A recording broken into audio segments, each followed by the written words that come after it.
Hey guys, I'm Caleb Giddings here for GAT Daily, and today we have an important message for you, an important Christmas message.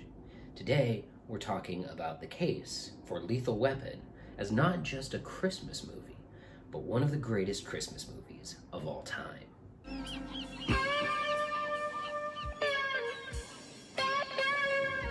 In recent times, there has been a campaign for Die Hard to be included as a Christmas movie, which it undoubtedly is and should be included in the pantheon of annual holiday videos. However, I believe, and I will make a case in this video, that not only is Lethal Weapon a Christmas movie, it is a superior Christmas movie, and it is better than many other Christmas movies because it embraces the core concepts, the foundation of what makes a Christmas movie, and that is redemption. All of the great Christmas movies are essentially redemption tales or have a redemptive component in them. Look at, obviously, It's a Wonderful Life starring Jimmy Stewart, which is entirely built around his fall from grace, his suicidal ideation, and then his redemption journey where he is guided by the angel Clarence through this path where he is taught the value of himself as a person and, by proxy, the value of Christmas.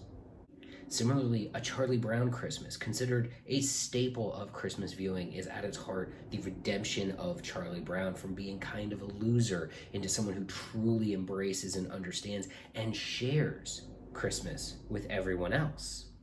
And finally, look no further than my personal favorite traditional Christmas movie, White Christmas, where the story itself is not complete without Rosemary Clooney's fall from grace and redemption, and similarly Bing Crosby's redemption in Rosemary Clooney's eyes.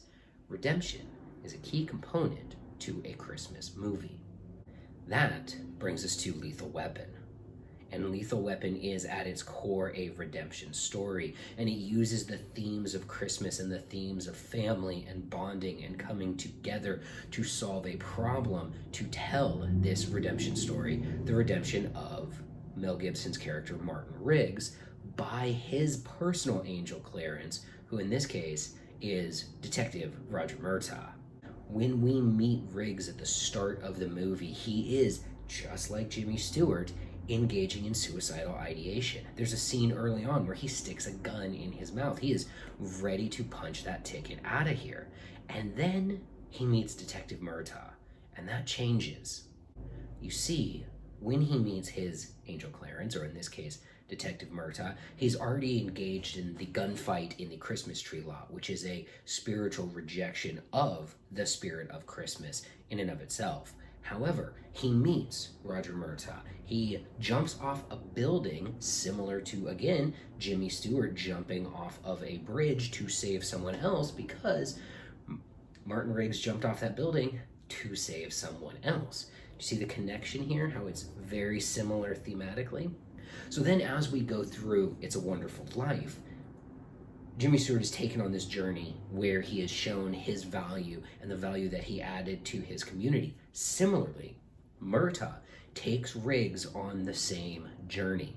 At the beginning, Riggs sees himself as not a valuable person. He can't help anyone. He's lost his wife. He is despondent over this. As Murtaugh embraces Riggs into his family unit, their journey goes together, and Riggs begins to see the value that he contributes to his community. Yes, his value is often contributed through jiu-jitsu and violence, but that doesn't make it any less valuable.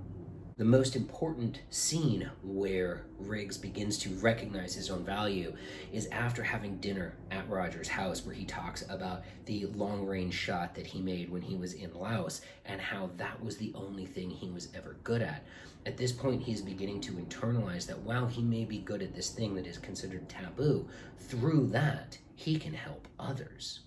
At the end of the movie, Jimmy Stewart has a moment where he grapples with his inner demons and he comes together and realizes, again, his life does have value and he has made all these other people's lives better. And he did that obviously through the influence of the angel Clarence, who gets his wings, and it's all a lovely story. At the end of Lethal Weapon, Mel Gibson literally grapples with the bad guy, defeating the bad guy with the help of his angel Clarence. Because although he defeats him in his grappling contest, to finally put an end to it, he needs the power of his family unit that he's created. And the movie wraps itself up by Mel Gibson going to his friend's house, to his angel's house, and having Christmas dinner. Thus, ladies and gentlemen, not only is Lethal Weapon a Christmas movie, it is a Christmas movie that mirrors the thematic elements of one of the movies that is widely regarded as one of the greatest Christmas and just movies of all time. I'm Caleb Giddings for GAT Daily. Thanks for watching.